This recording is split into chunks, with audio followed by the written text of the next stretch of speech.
Hey guys, welcome back to the podcast. This is a J and Z podcast. We are talking about Step Brothers. Okay, name your favorite dinosaur. Velociraptor. All right. If you were a chick, who's the one guy you would sleep with? John Stamos. What? Did we just become best friends? Yep. Yeah, Step Brothers. It's our 6th episode. That's what I'm thinking. I'm pretty sure it's the 6th one. It's been 6 weeks, so if you've been with us since the beginning, whew, thank you. Yeah. Indeed. I think this is going to be a good kind of refreshing change of pace because we've done drama, action, kind of comedy, sort of, but we haven't really done a full comedy yet. Like, there's funny moments in Back to the Future. There's, I guess, kind of some funny moments in Batman. Just kind of depends on it. Right? It's like, yeah, there's some funny moments in The Dark Knight. Like when the guy got killed, it's like, okay, it's not that specifically funny. Yeah. I mean, the hockey pads line is kind of funny. It's yeah, like, exactly. I don't wear hockey pads, but it's not like if someone was like, "Oh, my favorite comedy, The Dark Knight," I'd be like, okay, it's a little. I don't want to see your basement. Yeah, but this movie in particular, Step Brothers. Oh yeah. And I don't know if you feel this way, but there's certain actors that you just see, usually, like, you look at them, right? You make eye contact, and you start laughing. Oh, 100%. Like, I just look at Adam Sandler, and I just start laughing. Ah, horse shit! Yep. He hasn't even said anything, and I'm just laughing. That's the way I feel about Will Ferrell. Exactly, And yeah. I do want to preface this. If you don't like Will Ferrell, like, I get it. He's really loud, he's over the top, he's obnoxious, but like he is my type of humor. If Jared said, "Hey, let's go see the new Will Ferrell movie," I don't even need to know what it's about. I'm already laughing. Yeah. And he has some bangers out there for sure. Step Brothers. Elf. It's great. Elf is a cult classic. Elf is great. Old School, I mean, we quote that. Old School was huge. But the thing is exactly what you said, there is a group of people that really don't like him, and I think it's because, like, one of his major aspects of comedy is he's loud. Yeah, he's loud, really he's loud. over the top, he usually is angry. Suck my cock, I'll murder your family! Yeah. Which is why Step Which Brothers... is comedy gold. Which is why Step Brothers is just... I was looking at it in 2008. I think my sense of humor peaked in 2008 because you've got Forgetting Sarah Marshall, you've got Pineapple Express, you've got Tropic Thunder. Great one. Like, all of those movies. Kung Fu Panda came out in 2008. Skadoosh. Yeah, exactly. Right? So I think my sense of humor, I think I saw all those movies and I went, this is what I'm going to be like forever. This is what I'm going to be like forever. My sense of humor and quotes and lines, like, this is all I got. The one person, though, I don't want to overlook is John C. Reilly. Oh, yeah. Because, like, how I compared it when I saw it was, like, Jeff Daniels to Jim Carrey in Dumb and Dumber. Like, Jim Carrey, comedic rock star, literally could do it all by himself, but Jeff Daniels adds so much to that movie, as does John C. Reilly in Step Brothers. But I feel like sometimes they're shadowed by the other person. It's true. What I think is funny is just like Jeff Daniels, John C. Reilly got nominated for an Academy Award for Chicago a few years before that. So, like, John C. Reilly was doing Broadway, and then in Step Brothers is just yelling, "I'm gonna stab you in the neck with a fork." Just what a total 180. Just like Jeff Daniels was getting nominated for Academy Awards, and then the next thing you see him is he's shitting on a toilet with no toilet paper. Yeah. Do you know what the critics' response were to Step Brothers? It was pretty mixed. Like, Really? there was obviously, like, there was a lot of people that were like, "Oh, this is just for man children or babies," but then there were a lot of people that could see through it and they could see, like, how tight the script is, because this is a really tight script. Like, this movie fucking moves. And what are those famous critics? Simon and Garfinkel. Yeah. Well, so it was funny because the reason why I asked that is because they reviewed Dumb and Dumber when it first came out. They said it was a shit movie. They're this movie, hot steaming garbage. And then they did an episode on their show just about Jim Carrey. Yeah. And they called it A Clown with Class. And they basically were like, we're wrong. They're like, we didn't know That's good. what we were seeing when we were seeing it. It's like it had never been done before. And so I wonder... That makes sense. And I don't know if I would put Will Ferrell on the same level as Jim Carrey, but it's just interesting to me that, like, critics are usually like, that sucked. Yeah. Like, they'll take anything. Right. And they'll write a review and then never change their mind. They could be like, Dark Knight? Anything. Yeah. Cats with that late night talk shows, best movie of all time. I hate it. And then it comes out and it's like, I stand by what I said. Yeah, I still think Cats is a masterpiece. It's like, you dense motherfucker. No, God no. No, but I totally relate to what you're talking about, especially, you know, do you remember the first time you saw this? Because I remember I watched it, it was around Christmas, my dad got this and Tropic Thunder. We rented that for like the weekend. What a great weekend. I know, right? Like, again, I think that I saw both of those movies and something like Inside Out. It was like core memory. Sure. And it's just been my sense of humor forever. Yeah. I think I was in middle school at the time when I watched it. And I remember, like, for me, like, what makes a good movie is you never have a concept of time during the movie. So, like, recently we reviewed the new Batman movie, which we both thought was great. Oh, yeah. But there was definitely several times in the theater where I was like... I actually got to watch this time. Do you want to look at the clock? It's too long. Too long. Yeah, and not that it was a bad movie, it was just No. too long. And Step Brothers, there's no perception of time. It's just like, it's laugh. Like, it's so good throughout it. And it does a really great job, because what I've seen a lot of movies do is they'll hit like a kind of a comedic climax almost, and then nothing really beats a laugh or that laugh, where they do a really good job of kind of like revving up, like, and we'll start with like the first couple scenes because they're some of my favorite, where it shows them driving to so she marries the guy, right? The mom does. Yep, and she was also in Back to the Future Part 3 as Clara. She was, yeah. Like I said in the other podcast, every time I saw her, I imagined her screaming, "What the fucking fuck?" She marries a guy they like meet at some convention thing, and so she's driving over to their house. The dad's name Doback, I think is his last name. Yeah, Mr. Doback. Yeah, is he? You can call me Dale. Yeah. Okay, Mr. Doback. Is him and Dale live in one house, and then Brendan, and his mom live in another house, but they're moving in with them, right? Yep. And so I just love this scene so much because they're driving over to the house and he's just rattling all off Brendan all this shit that he won't do, and he's just like, he's pissed. He doesn't want to like. He's not even looking at his mom. No, and I just love the part where he's sitting back there and he's kind of rocking like a kid, and he goes, "I'm not gonna call him Dad."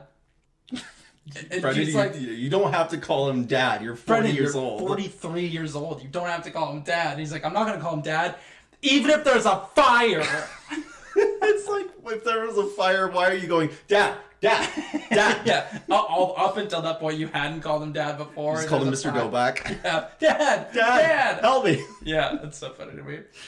And then the line about him smoking pot with Johnny Hopkins. That's a good He one. graduated from Johnny Hopkins. Well, the funny thing about that line is it starts with him saying, like, does he really have a degree? Yeah. Like, can we trust that? Like, and he has no job, lived with his mom for 40 years, and he's like... Don't know if we can trust that. Is he a doctor? We don't know. Yeah, exactly. It's so funny. I would say the next scene following that, for me, and we're going to jump around a Oh, lot. 100%. But, I don't know. I really love when his Brennan's stepbrother comes in, or John C. Reilly. No. Adam Scott. Adam Scott, yeah. Yes. Because it's Brennan's brother, and it's John C. Reilly's stepbrother. Yep. And so Brennan hates him, and so he's like, screw this guy, I'm gonna go hide in my treehouse. Yeah.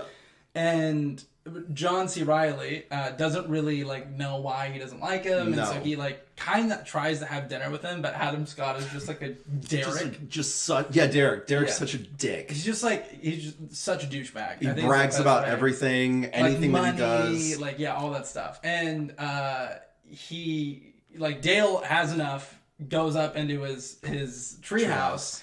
And they're looking at nudie mags. Hustlers from like the 70s. Yeah. And he's like, oh, it's like masturbating at a time machine. Yeah.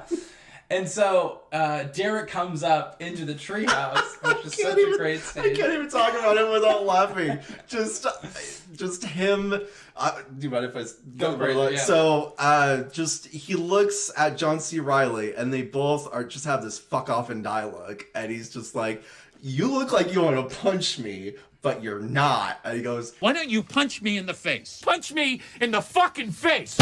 Falling to the ground, finally getting the shit kicked out of him, like actually getting hit. Yeah. And sometimes, if you know me really closely, I'll go, you look like you're gonna hit me, but you're not. Hit me in the fucking face. Yeah, and then he punches him. The weird part though about this scene that is like, and it was really uncomfortable for me because I remember vividly in middle school I was watching this with my family, and if you remember the scene to follow, Derek's wife, oh god, who's a great actress. Yeah, she's a great comedic actress. She was on the new WandaVision show, actually. Oh. Yeah, so you can catch her on WandaVision. Yeah, she's hilarious. And the scene is like, everyone hates Derek but doesn't stand up to him because he's like this big macho guy. Yeah. And she gets like really horny so at the fact. Yeah, she's like, oh my god, you hit Derek? Oh my god, I need to talk to you. Yeah. Being a kid, watching it with your parents, I'd be like, I know what she wants and I don't like it. Let's go back to funny part where man got hit in head. Yeah. And she like is like, I think I love you. Yeah, she says, I'm going to touch myself tonight thinking about when you got hit in the face. No, it's even worse than that. It's even worse than that. She's like, I'm going to roll you into a little ball and shove you in my vagina. That's literally, and then she's like, your little fuzzy hair, and I feel a tickle, I'll know that's you. It's so gross. And I'm like, what the, think of that scenario for a second. Think of that. She's going to shrink, like scientifically shrink Dale, roll him up like a joint, like, yeah, like, it's like, and then every time she again when we review these movies, what I have to think about in my mind is there's fucking people sitting in a writer's room that are like, how can we portray the love and affection towards Dale after doing that? And someone in the back with a hood on, like scratching themselves, like, I have an idea. I'm gonna create a fish. How about we shrink him and put it right up there? They're like, great idea, Steve. Put it on the storyboard. Put it on the board. Write it down. Yeah. Right before lunch, we're gonna try to have them say it without laughing, because I love right after that. Brennan walks up and John C. Reilly's like, what's happening? What? She just want to talk to me. Yeah. Okay. He's like, we didn't kiss. Nothing happened. We didn't do that. There are a couple jokes that definitely do date it, but not in a bad way. Like, there's the Guitar Hero that he plays in the beginning. John C. Reilly plays Guitar Hero. You got Derek being such a dick, being like, babe, Dane Cook, 20 minutes, pay-per-view, let's go. Oh, Dane Cook. That kind of dates it, but for the most part, it's lasted a long time, like, in the zeitgeist. Like, just all these lines and everything. Yeah. That's the thing, too, about comedy is, like, it's really hard to go back and watch old movies because there's some jokes that just, like, really don't... Even what's crazy is, like, movies just 10 years ago. Like, just 10 years ago. Like, I watched The Hangover.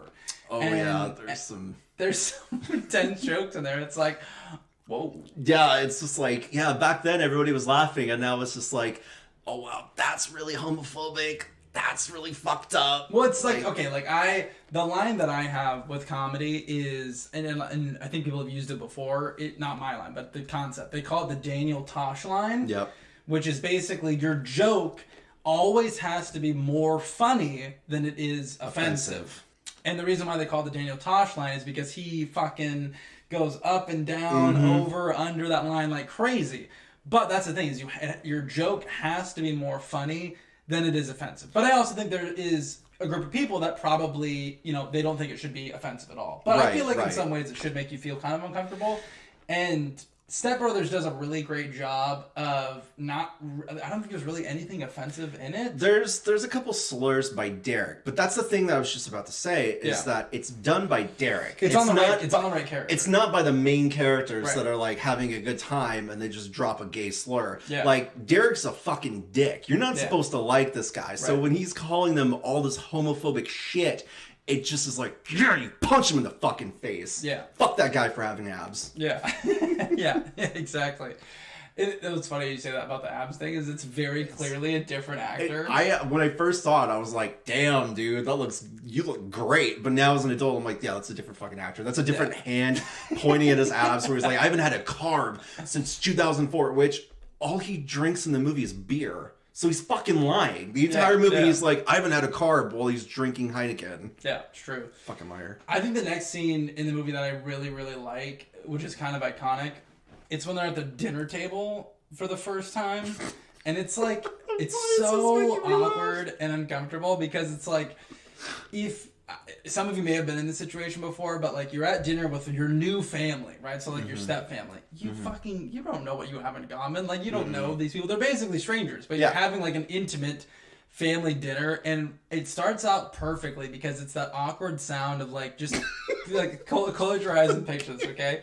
You're around a dinner table, you're eating food, but all you hear is the clinking of the knives and forks on the plates, but no one's talking yet. And the sound of the sauce being squished. That's out. what breaks the silence, is the ketchup bottle going... and then be Billy goes, Dale! He's like, what? I'm hungry. And then them it being like, oh, well, Brendan has this special sauce. And he's like, yeah, it's my sauce. He's like, well, why don't you share it? And he just keeps pouring it on his fucking plate as he's like, Brendan, why don't you just share it? And he's like, no, I need more sauce. I need my happy sauce. I remember in high school or middle school, everybody saying the line, I haven't laughed that hard since I fell off my dinosaur. Yeah. Because right before that, he was like, oh yeah, I remember my first beer. Yeah. And then he starts to pretend to cry or actually cry. And it is funny because watching it now, it's like, yeah, this movie wouldn't be funny if they were using like 12-year-old actors. Like if it was actually like supposed to be like, you know, Step Brothers, but with like 12-year-olds or 13-year-olds. Like the joke is that they're fucking man children. It's funny too, because like think about how you would sell that movie, right? Like, okay, check it out. Two families coming together, have their differences. One has a kid, but ready for this? They're both 40. Right? Like what? Like production studio goes, jackpot. Great. Give him all the money. Great produce idea. it, make it happen. Let's take two biggest, like, huge stars and let's put them in this movie. Because, like, everybody in that movie has been nominated for at least one award. Right, yeah. Like, the dad, yeah. Richard Jennings, he's been nominated for an Academy Award. John C. Reilly's been nominated for an Academy Award. So you're grabbing these people, and I wish I could be a fly in the wall while he's reading, like, so, what if Nancy comes up and she thinks, I've had the young buck, I want the bull. And then she touches my dick pubes, and Richard goes, shut the fuck up!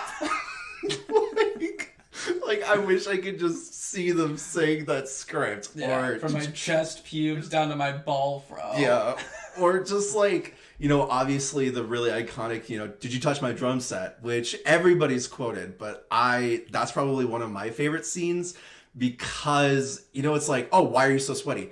I was watching Cops. That's what the fuck does that mean? That's an inside joke that I have with my mom that I'll say all the time. I didn't know She'll this. ask me if I am doing something or did something. She'll be like, did you do the dishes? I'm like, no, I was watching Cops.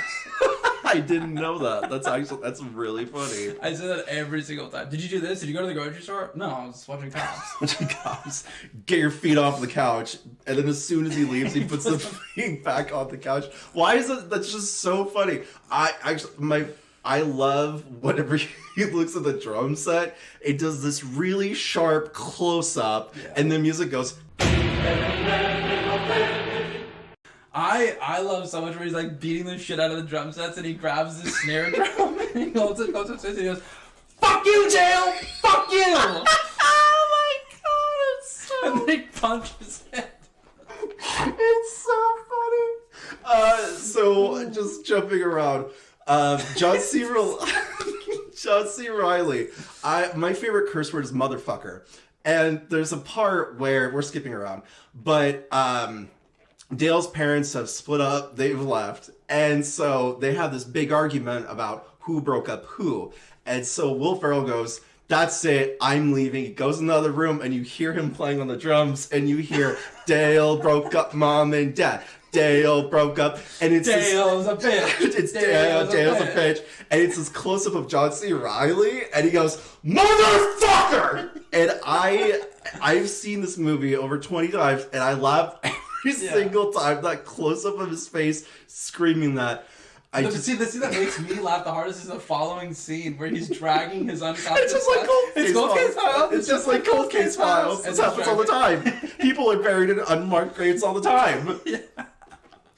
It's so... Oh, God, the script is so tight. Something I actually learned that I thought was funny was Joaquin Phoenix has seen this movie more than any other movie. Which is so Fucking weird. Yeah, because like I love Joaquin Phoenix as an actor. Weird guy. Imagine him being in the Joker makeup, watching Will Ferrell rub his balls. It's so interesting to me about Joaquin Phoenix because really interesting guy. Yeah. Right? When I think of him though, and I think about like what's his favorite movie, like okay, here's my scenario. I'm on a plane.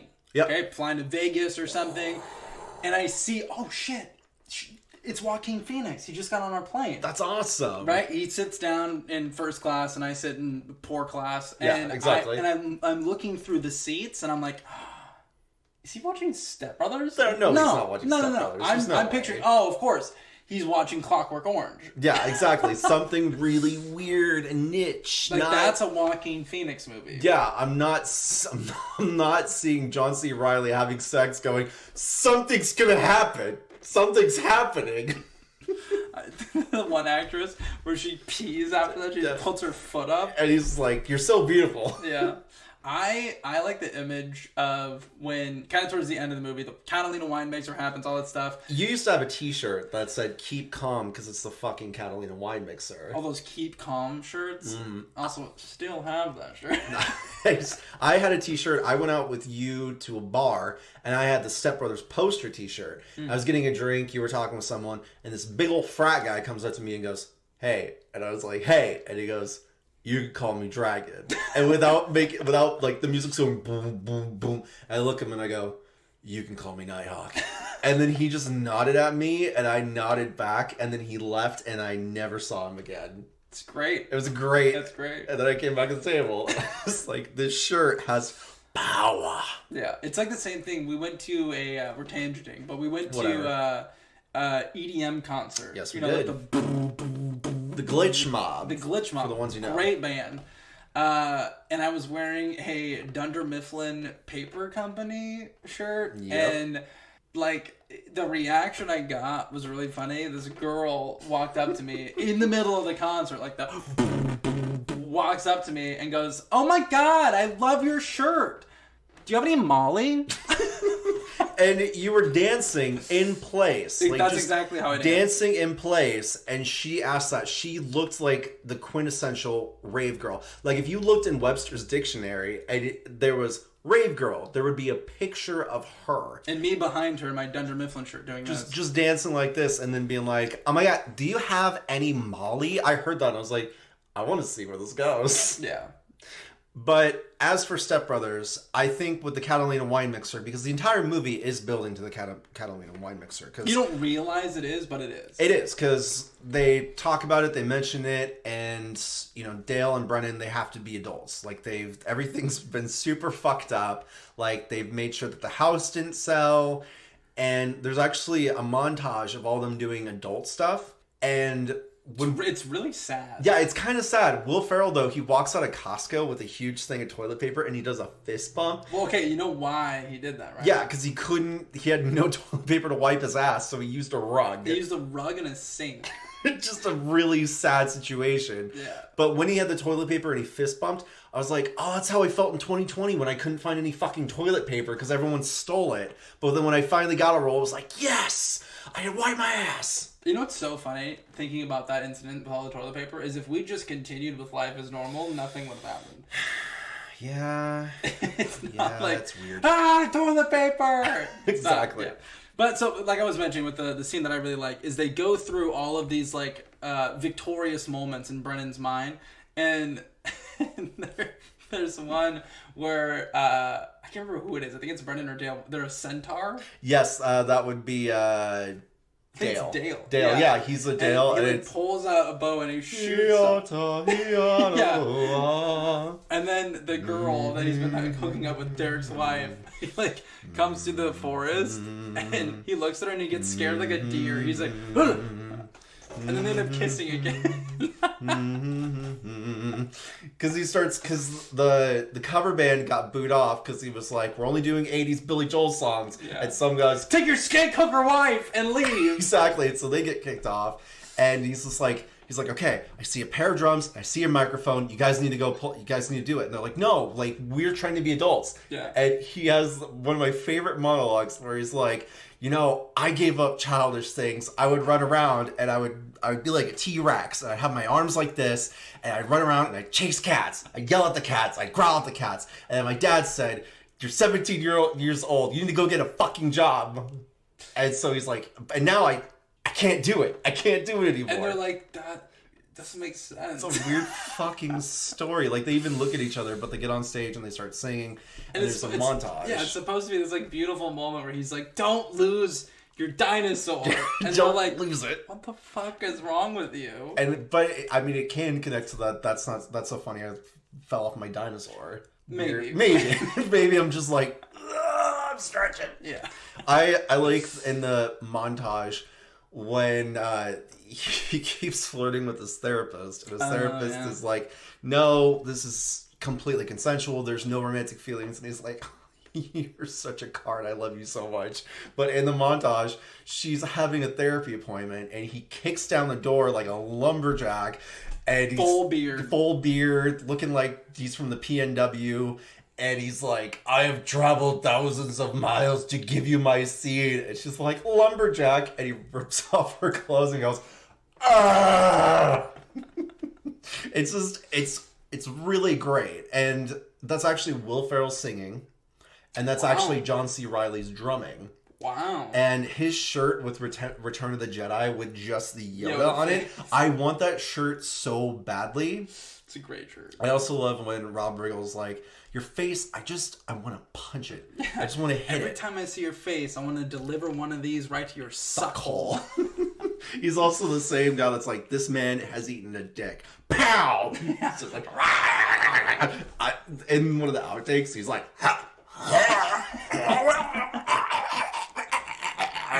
I think that's something about this movie that also is really fantastic, is the supporting actors are so killer. You have Rob Riggle, Adam Scott, like, they are so good. I think the last scene that I'll mention, which is my favorite of all time, is they finally have a connection. They're having so much fun. They do karate in the garage. Hall & Oates starts playing. Yes. Everything's perfect. They're like, oh my god, this is the best thing ever. Measure their dicks. Yeah, exactly. They're sword fighting in the sword fight. Yeah. Like, oh my god, it's the same size. But they run. Oh god, it's so. You try not to laugh. Try not to laugh. Okay, they run into the room. Close your eyes and picture the movie. They run into the room and they're panting. They're immediately out of breath. They're